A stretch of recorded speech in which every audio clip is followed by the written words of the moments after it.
Richard Martineau. Les commentaires haineux prennent certains animateurs.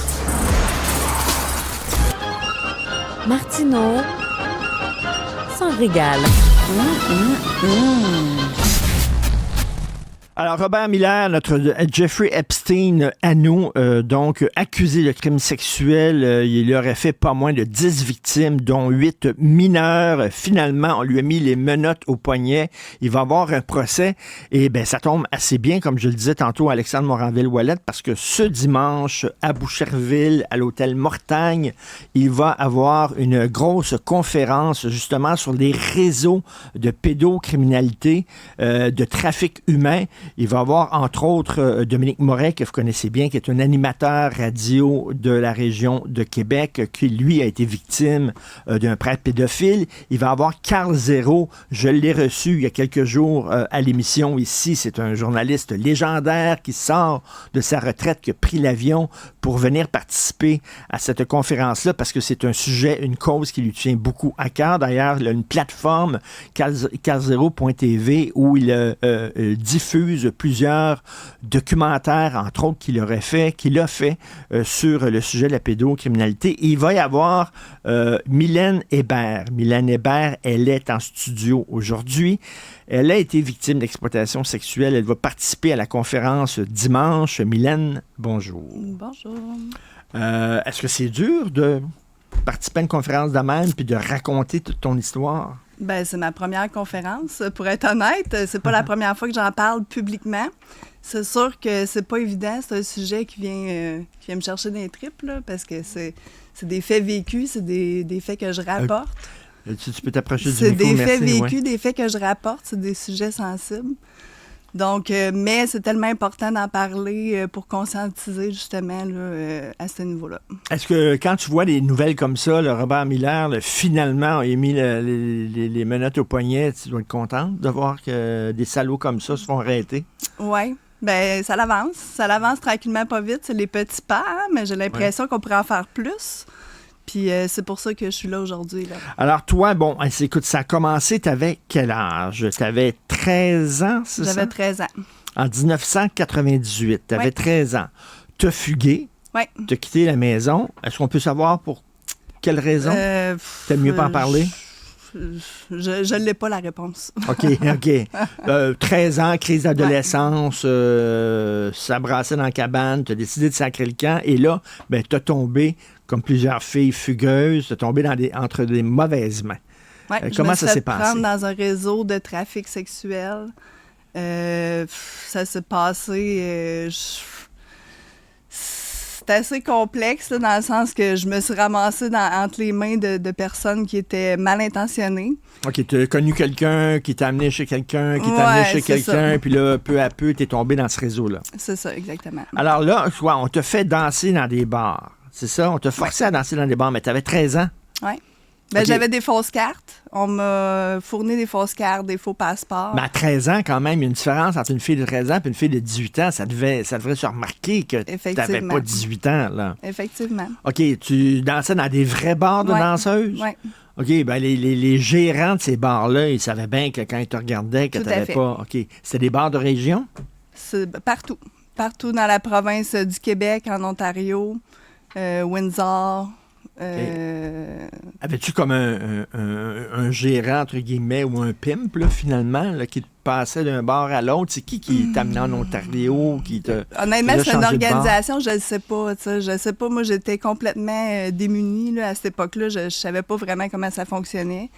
Mais par la suite, j'ai pu comprendre que c'est une organisation. Là, je ne sais pas comment ça fonctionne exactement, mais j'avais un chauffeur, puis il m'amenait dans des places. Là, c'était tout géré. Là, il t'amenait d'un bar à l'autre. Là, dans quelle ville, entre autres? Là? Partout. Là, Montréal, Québec, Trois-Rivières, Sherbrooke. Est-ce qu'il y avait d'autres filles que tu croisais là-dedans qui étaient mineures, eux autres aussi, puis qui dansaient dans des bars? Probablement, oui. Oui. OK, on te forçait, c'est-à-dire quoi? Si tu n'acceptais pas, on te battait, ou tu voulais faire ça, toi, à l'époque, pour ramasser non, mais de l'argent? moi, il faut comprendre que j'étais en fugue, là. J'étais comme... tu sais, moi, il fallait pas que je sois vue par la police, fallait pas... Fait que j'étais comme protégée par eux, d'une certaine façon. Moi, je le voyais comme ça, là. Mais en réalité, j'étais vendue, là, puis je restais jamais longtemps là, au même endroit. Là. Il me transférait de place là, assez rapidement. Puis vers la fin, juste un peu avant que je me rende aux policiers, il voulait m'envoyer en Guadeloupe. Là. Il m'avait trouvé un passeport. J'étais vendue en Guadeloupe. Là. Vendue en Guadeloupe à d'autres réseaux là-bas. Là. Oui, effectivement. Puis moi, j'ai eu peur. Je me suis sauvée. Je me suis rendue aux policiers. On m'a mis dans un centre fermé au pavillon La Forêt de Drummondville. Puis quand je suis sortie du centre jeunesse, il y a un intervenant du centre jeunesse qui m'a contacté, il m'a drogué, il m'a abusé sexuellement pendant au moins 1 an. Un intervenant du centre jeunesse. À l'époque, Oui. Fait que c'est pour ça que je trouve ça. Donc, tu lui faisais confiance, bien sûr, à ce gars-là? Ben, moi, je comprenais. Ben, non, mais moi, je comprenais pas, là, qu'est-ce qui se passait au début, là. J'étais complètement perdue, là, tu sais. Puis je me suis rendu compte plus tard, là, par après, que c'était de l'abus, là, carrément. Là. Lui, t'amenait à l'hôtel? Il m'amenait à l'hôtel, il me droguait, on avait des rapports.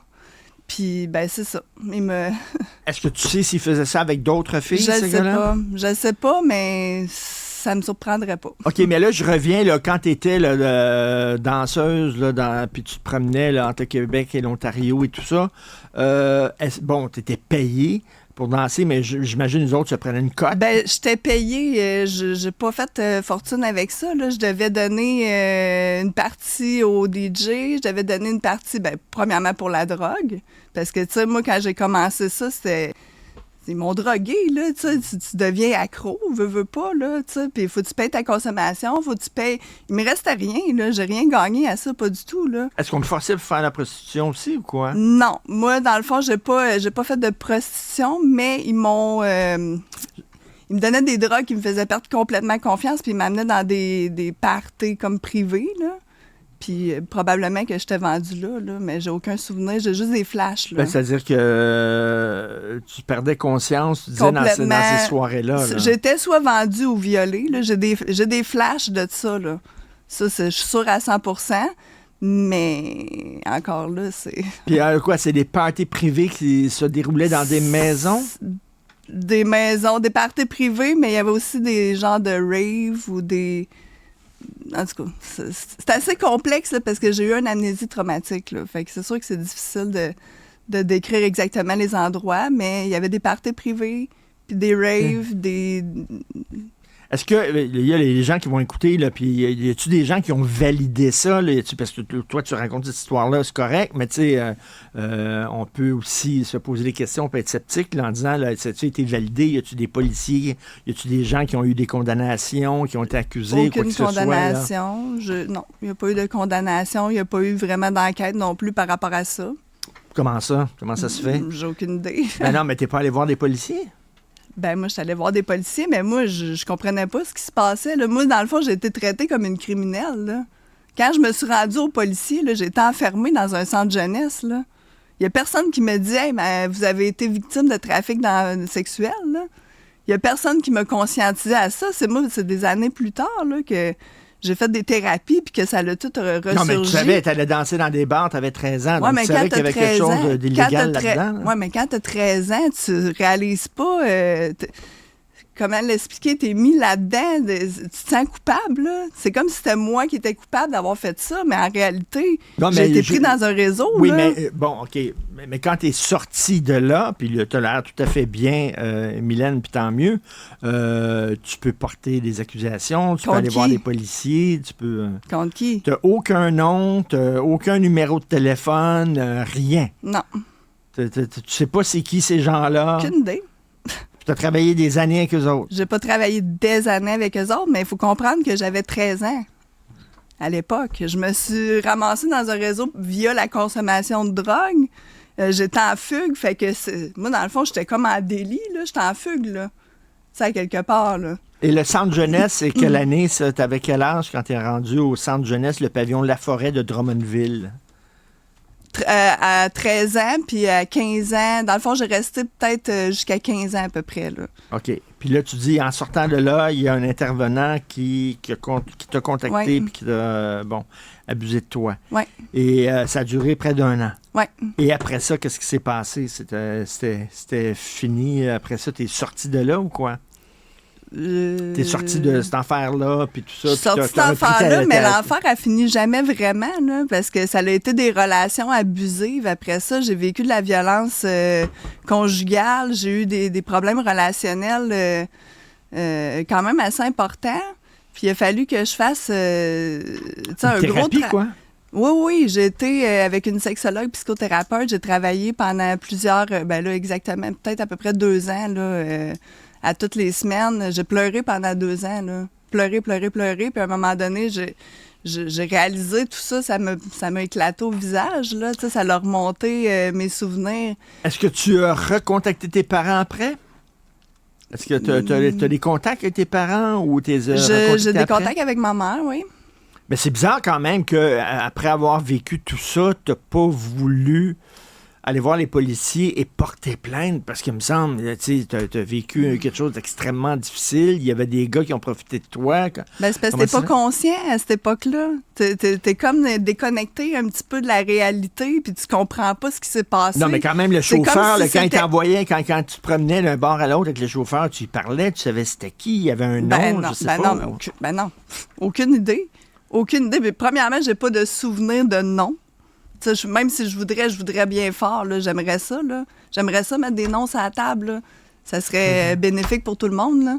C'est des gens d'agence, si on veut. Là. Okay. Des agences peut-être de danseuses, je sais pas. J'ai aucune idée. Est-ce qu'il y a d'autres filles? Est-ce que tu étais toute seule dans l'auto ou il y avait d'autres filles qui étaient barouettées d'un bar à l'autre comme ça, puis on va aller en Ontario, on met 3-4 filles Il y avait d'autres filles. Ouais. Bon, est-ce que tu as contacté ces filles-là? Est-ce que tu es resté en contact avec elles? Non. Mais non, moi, ils m'ont isolée dans un centre jeunesse. Après ça, moi, quand je suis sortie de là, j'ai perdu complètement contact avec ce réseau-là. Là. Les parties où tu dis que tu étais allé, puis tu étais drogué, puis tu perdais conscience, les gars qui étaient là, ils savaient fort bien où ils allaient, puis pourquoi ils allaient là. Je veux dire, tu sais, c'était des gens qui payaient, selon toi, pour aller dans ce genre de party-là? Écoute, moi, je pourrais pas te le dire, mais je crois que oui. Sincèrement, je crois que oui. Mais je peux pas mettre ma main au feu que c'est ça. Soit que j'étais violée, qu'il y a des gens qui ont abusé de moi, qui m'ont violée, ou on m'a vendue. Mais je ne sais pas. Tu dis que tu as des flashs? J'ai des flashs. Très, très concrets, des flashs, des visages. De quoi? De gens qui étaient... de gars qui étaient sur toi, puis tout ça, là, ouais. C'est ça? Ouais. OK. Oui. Puis de moi qui s'en va, qui n'est pas tout à fait de conscience. J'ai un flash dans un corridor. Où est-ce que je m'en vais? J'ai des flashbacks. Là, et tu t'en es sorti, là. T'es arrivé, tu t'es rendu au centre jeunesse. Comment tu t'es sorti de ça? Puis comment tu t'es retrouvé au centre jeunesse? C'était quoi la transition? Là? Je me suis rendue dans un poste de police. OK, donc tu as rencontré des policiers? Ben oui, tout à fait. J'ai rencontré des policiers. C'est les policiers qui m'ont amené au centre jeunesse. Là. OK. Oui. Mais tu leur as dit aux policiers quoi? Tu leur as dit, j'ai été... J'étais en fugue, puis je me rapporte. OK, tu n'as rien dit, je suis en fugue. C'est ça. Tu n'as pas parlé de ce que tu as vécu avec les bars. Non, je n'ai pas parlé de ce que j'ai vécu. Parce que tu avais peur de te faire... Non, mais tu te sens coupable. Tu sais, tu te sens coupable. Tu te fais embarquer dans une histoire qui te dépasse complètement. Tu peux pas comprendre à 13 ans, là. Tu peux pas comprendre, là. Ben donc, quand tu vas voir les policiers et tu dis « j'étais en fugue », j'imagine eux autres retrouvent tes parents, retracent tes parents en disant « on a retrouvé votre fille ». Oui. Donc, tu as eu des contacts à un moment donné avec tes parents là, après ça? Là. Oui, tout à fait. OK. Et est-ce que tu leur as raconté cette histoire-là à tes parents? Non, parce que moi, j'ai eu comme une déconnexion, là, une amnésie traumatique. Je ne sais pas comment le dire autrement. C'est vraiment une amnésie traumatique. Ton cerveau, il efface complètement ça de ta mémoire pour te protéger. C'est un mécanisme qui est très connu, qui a refait surface à un moment donné. Là. Alors, eux, quand même, est-ce que tu leur as dit que tu avais dansé dans des bars à tes parents ou quoi? Je pense que boy, là, je sais pas, ça fait longtemps. Parce que moi, m'a dire, là, j'ai 2 filles, puis si une de mes filles me disait ça, tu peux être sûr que ça resterait pas comme ça. Là. Je veux dire, j'irais voir les policiers, je dirais c'est où, exactement quel bar, puis tout ça, puis tu me dirais pas ça, puis après ça, je passe à autre chose. Ouais. Si j'étais ton père, là. Ou ta mère. Là. Tes parents, ils n'ont pas voulu fouiller ça un peu plus. Ils t'ont pas conseillé d'aller voir la police, de porter plainte. Ils ont dit, t'étais dans un réseau, coudonc. Moi, j'aurais aimé ça avoir mon dossier de la DPJ. Honnêtement, là, j'aurais aimé ça avoir mon dossier de la DPJ, mais on me dit qu'il est détruit après 5 ans. OK? Au nom de la protection de l'enfant, là. Mais moi, là, l'enfant, là, il est rendu un adulte aujourd'hui qui veut des réponses. C'est ça. Je n'ai pas les réponses, moi. Pourquoi? Parce que mon dossier a été détruit. Oui, c'est ce que j'ai entendu, qu'après 5 ans, effectivement... Là, qu'on arrête ça, là, qu'on arrête de dire qu'on veut protéger les enfants en cachant des preuves qui sont vraiment importantes, là. Alors, est-ce que tu as parlé à d'autres victimes? Parce que là, tu vas participer à une conférence dimanche. Est-ce que tu as parlé à d'autres filles qui ont vécu ce genre d'affaires-là? Oui. OK. Et ça, c'était dans les années... attends une minute, là. 98. Donc, 98. Est-ce que tu sais s'il y a quelqu'un de ce réseau-là qui a déjà été arrêté ou qu'est-ce qui est arrivé par après? T'es pas retourné sur les lieux parce que tu te souviens pas, tu dis. Là. Ben, je me souviens, il y avait un local, coin Ontario-Papineau. Ça, je m'en rappelle. Je sais pas pourquoi j'ai des éléments comme ça, mais j'en ai. Coin Ontario-Papineau, il y avait un local là, ça, je m'en rappelle. Okay. Donc, tu vas participer ce dimanche. À quelle heure, ta conférence? Est-ce que... Là, faudrait demander aux organisateurs. Dimanche, le 2 juin, à l'hôtel Mortagne, à Boucherville. À partir de midi, me semble. OK, il va y avoir, donc je le dis, le Dominique Moret, il va y avoir le journaliste Carl Zéro. C'est présenté par les productions France-Québec. Merci, Mylène Hébert. Bonne chance. Puis bon, il y a des gens qui vont aller t'entendre et t'écouter, bien sûr. Donc, c'est ce dimanche. Mylène Hébert, est-ce que tu as écrit un livre là-dessus, toi? Pas encore. Est-ce que ça te tente? Oui, tout à fait. J'ai beaucoup de choses à dire. Il y a des choses que je pourrais pas dire à la conférence parce que j'ai encore du travail à faire. J'ai pas toutes les réponses encore, mais je vais m'entourer de gens comme Carl Zéro, par contre, qui va pouvoir peut-être m'aider à trouver des réponses là, à mes questions. Puis éventuellement, un livre, ça fait partie de mes projets. Là. OK, merci beaucoup, Mylène Hébert. Donc, c'est ce dimanche à l'hôtel Mortagne à Boucherville, conférence sur la pédocriminalité.